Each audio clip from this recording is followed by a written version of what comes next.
Hello my friends, कैसे हैं दोस्तों। आई होप कि अच्छे होंगे और सुखी होंगे। दोस्तों आज की वीडियो में बात करेंगे कि अवैध कब्जा क्या होता है। अवैध कब्जा यानी लैंड एंक्रोचमेंट क्या होता है।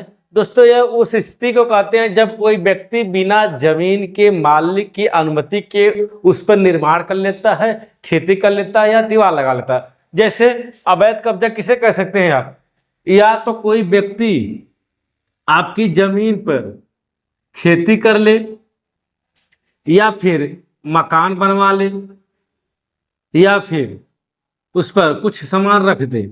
कैसा अवैध, माने उसकी वो जमीन ना हो फिर भी वो आपकी जमीन पर दीवार वगैरह खड़ी कर लेता है, बर्जा लटका देता है, आपकी जमीन पर कुछ क्या बोलते हैं खेती बाड़ी करने लगता है, तो उसको ही बोलते हैं अवैध कब्जा। क्या बोलते हैं? अवैध कब्जा। अब दोस्तों अवैध कब्जा अगर कहें कि अवैध कब्जा कितने प्रकार का होता है, काइंड्स ऑफ लैंड इंक्रोचमेंट, तो प्रकार को अगर हम बात करें कि यह कितने प्रकार का होता है, तो दोस्तों कई प्रकार का हो सकता है। जैसे पड़ोसी द्वारा दीवार को आगे करके बढ़ा ले कोई व्यक्ति, जैसे मान लीजिए कोई घर बना रहा है और अपना एक दो ईंटा आगे बढ़ा ले, तो अभी एक क्या है, अवैध कब्जा कर रहा है वह व्यक्ति। या फिर अगर किसी किराएदार को आपने अपने मकान में रखा है, क्या कर रहा है वह मकान बाद में कर रहा है कि ये घर मेरा है, मतलब कब्जा कर ले, नहीं मैं नहीं हटूंगा, मैं इस मकान का मालिक हूँ। मतलब कि आपका मकान और आपको ही धौंस दिखा रहा हूँ, नहीं कि मेरा मकान है, मैं इससे नहीं हटूंगा, तो यह भी क्या है, अवैध कब्जा है। या फिर कोई फर्जी दस्तावेज तैयार करवा करके कहे कि यह जमीन मेरी है, आपकी प्रॉपर्टी मेरी है।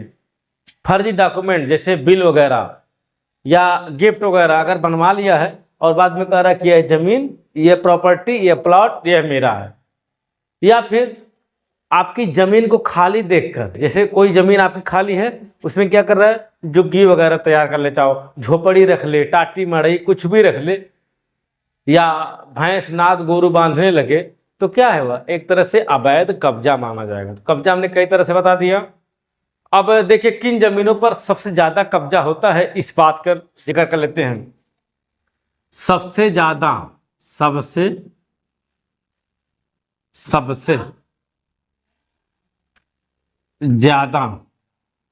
कब्जा वाली जमीन, सबसे ज्यादा कब्जा किस जमीन पर होता है फ्रेंड्स?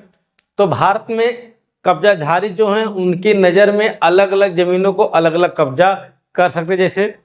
जैसे मान लीजिए आपकी कोई जमीन खाली पड़ी है, खाली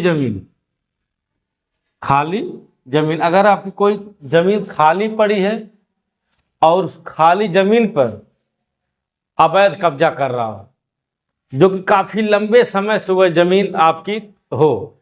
दूसरी बात, गांव में अगर आपकी कोई पुश्तैनी जमीन है, क्या है, पुश्तैनी, अगर पुश्तैनी जमीन है, बाप दादा खानदान की जमीन है, उस जमीन पर वह जाकर के कुछ रहने लगे, अपना भैंस खूंट नाद इस तरह बांधने लगे, तो यह भी होता है। या फिर विवादित या बंटवारे की प्रतीक्षा में कोई संपत्ति हो, जैसे मान लीजिए कोई विवादित संपत्ति हो, विवादित संपत्ति, उस पर भी सबसे ज्यादा कब्जा होने का चांस रहता है कि पता नहीं इसके कब विवाद का फैसला वगैरह आएगा, तब तक कोई व्यक्ति कब्जा कर लेता है। या फिर आप शहर में कोई रहते हो या एनआरआई हो, या एनआरआई हो विदेश में रहते हो, या फिर किसी शहर में रहते हो, अगर आप शहर में रहते हैं या विदेश में रहते हैं, आपकी यहाँ पर संपत्ति पड़ी हुई है खाली, तो उस पर भी क्या है, कुछ लोग कब्जा कर सकते हैं। या फिर ऐसी कोई संपत्ति जिसपे आपने वसीयत नहीं बनाई है, बिना वसीयत, आपके पास कोई खानदान आपके कोई नहीं है, लेकिन आपने वो बिना वसीयत के ही क्या करते हैं, छोड़ दिए हो, तो क्या है वह अवैध कब्जा कोई व्यक्ति कर सकता है उस जमीन पर भी जो बिना वसीयत की।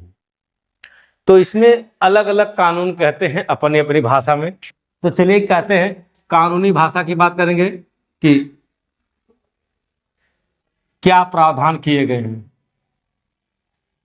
अब देखिए प्रावधान की बात कर लेंगे कि कानून में क्या क्या प्रावधान किया गया। अगर कोई व्यक्ति आपकी संपत्ति पर अवैध कब्जा कर लेता है तो तो चलिए, अगर कोई व्यक्ति आपकी संपत्ति पर अवैध कब्जा किया है तो बीएनएस भारतीय न्याय संहिता के प्रावधानों के तहत आप उस अवैध कब्जे पर उस व्यक्ति की जो संपत्ति आपके गृह अत्याचार किया है, आपकी संपत्ति पर गृह अत्याचार किया है, उसको आप हटा सकते हैं और उसको दंड दिलवा सकते हैं भारतीय न्याय संहिता की धाराओं के अनुसार। अब देखिए, लिमिटेशन एक्ट भी कहता है इसमें, लिमिटेशन एक्ट। लिमिटेशन एक्ट क्या कहता है इसके बारे में, इसको भी समझ लेते हैं। लिमिटेशन एक्ट के बारे में भी समझ लेते हैं कि अगर कोई व्यक्ति 12 साल तक लगातार आपकी जमीन पर कब्जा किए रहता है और मकान मालिक उस पर आपत्ति नहीं करता है तो कब्जाधारी अपना अधिकार समझ लेता है उस संपत्ति पर। यानी कि लिमिटेशन एक्ट के अनुसार अगर 12 साल तक उस जमीन पर, जो इन जमीनों को मैंने बताया है, अगर कोई अपना दावा नहीं कर रहा है, जो व्यक्ति कब्जा किया है वह अपना दावा कर सकता है।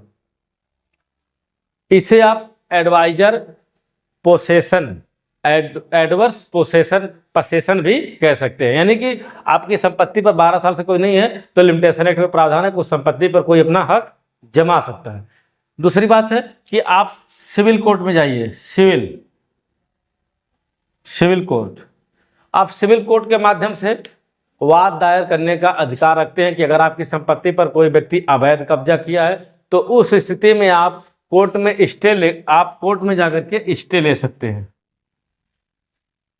आप स्टे ले सकते हैं, यानी परमानेंट इंजंक्शन, अस्थाई निषेधाज्ञा जिसको बोलते हैं, स्टे बोलते हैं, इम्तनाई बोलते हैं, आप मुकदमा करके ले सकते हैं। कब्जा रोकने के लिए फ्रेंड्स और भी कई सारे कानूनी प्रावधान किए गए हैं।